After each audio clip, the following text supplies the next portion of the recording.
Hi friends, இப்போ நம்ம ஆகா கல்யாணம் பார்க்க போகிறோம். ஆகா கல்யாணத்தில் நம்ம சூர்யா மகா கிட்ட பயங்கரமாக கோவமாக திட்டி சண்டை போட்டுட்ருக்காரு.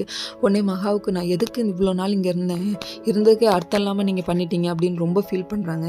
இது இப்போ தானாம்மா உனக்கு தெரிஞ்சது, கொஞ்சம் நாளைக்கு முன்னாடியே தெரிஞ்சிருந்தா நீ கிளம்பியிருக்கணும், நீ கிளம்புனா தான் உன் அருமை நம்ம சூர்யாவுக்கு தெரியும். இதெல்லாம் நம்ம தாத்தா வேற கேட்டுட்ருக்காரு. நம்ம மகா வேற நல்ல வேலை எங்கள் அப்பா அம்மாவுக்கு இருக்கப்போ என்னை அசிங்கப்படுத்தலையே அப்படின்னு சொல்லிட்டு கொஞ்சம் ஃபீல் பண்ணிட்டாங்க. கிளம்புற முடிவுக்கே வந்துட்டாங்கங்க. அதுக்கப்புறம் தாத்தா வந்துட்டு கிளம்பி வெளியே வந்துட்டாரு. இன்னொரு பக்கம் நம்ம ராஜலட்சுமி நின்று இதெல்லாம் கேட்டுட்டு ரொம்ப சந்தோஷப்படுறாங்க. தான் பையனோட வாழ்க்கை எக்கேடு கேட்டாலும் பரவாயில்ல, தனக்கு பிடிக்காத மருமக தான் பையன் கூட வாழக்கூடாதுன்னு நினைக்கிற அம்மா இப்போ தாங்க பார்த்துருக்கோம். தான் பையனை நினச்சி ரொம்ப பெருமைப்படுறாங்க. இவங்க ஒட்டு கேட்குறதே ஒரு எருமை வேலை, இதில் ஒரு பெருமை வேற இவங்களுக்கு. சரின்னு இதெல்லாம் ஒரு பக்கம் இருந்தாலும் நம்ம சூர்யாவோட தாத்தா நெஞ்சு பிடிச்சிக்கிட்டு மயக்கம் போட்டு விழுந்துட்டாரு. விழுந்த உடனே தண்ணி தெளித்து எழுப்பினோடனே ஏஞ்சிட்டாரு. அப்புறம் சூர்யாவோட அப்பாவும் கொண்டு போய் ஹாஸ்பிட்டலில் சேர்த்துட்டாங்க. சேர்த்த உடனே டாக்டர் செக் பண்ணி பார்த்துட்டு ஒன்றும் இல்லைன்னு சொல்லுவார்னு நினச்சான். பிளட் கேன்சர்னு சொல்லிட்டாரு. நம்ம சூர்யாவோட அப்பாவுக்கும் பயங்கர ஷாக்குங்க.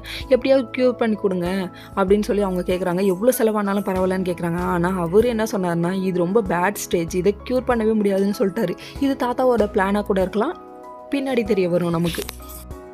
வீட்டில் யார்ட்டையும் சொல்லாதீங்கன்னு டாக்டர் சொன்ன உடனே சரின்னு சொல்லிட்டாங்க. நம்ம தாத்தாட்ட கூட இந்த விஷயம் சொல்லன்னு அவங்க நினச்சிட்டு இருக்காங்க. ஆனால் தாத்தாவுக்கு ஆல்ரெடி தெரிஞ்சிருக்கு. அதுக்கப்புறம் வீட்டுக்கு வந்தோடனே இவ்வளோ விஷயத்துலையும் மகா இன்னும் ஏன் இங்கே இருக்க அப்படின்னு கேட்குறாரு நம்ம சூர்யா. அங்கே நிற்கிறாரு நம்ம சூர்யா. அதுக்கப்புறமா நான் இங்கே நிற்கிறதா உங்களுக்கு பிரச்சனையாக இருக்கா, நான் கிளம்பியிருப்பேன், தாத்தாவுக்கு என்னாச்சுன்னு தெரிஞ்சுக்கிறதுக்காக தான் இங்கே இருக்கேன் அப்படின்னு சொல்கிறாங்க. சொன்ன உடனே சாக்கு சொல்லாதுன்னு சொல்லிட்டாரு. அதுக்கப்புறம் தாத்தா கூப்பிட்டு விட்றாரு. தாத்தா என்ன சொல்ல போகிறாருன்னு நாளைக்கு பார்ப்போம். ஓகே ஃப்ரெண்ட்ஸ், நெக்ஸ்ட் வீடியோவில் பார்ப்போம். பாய்.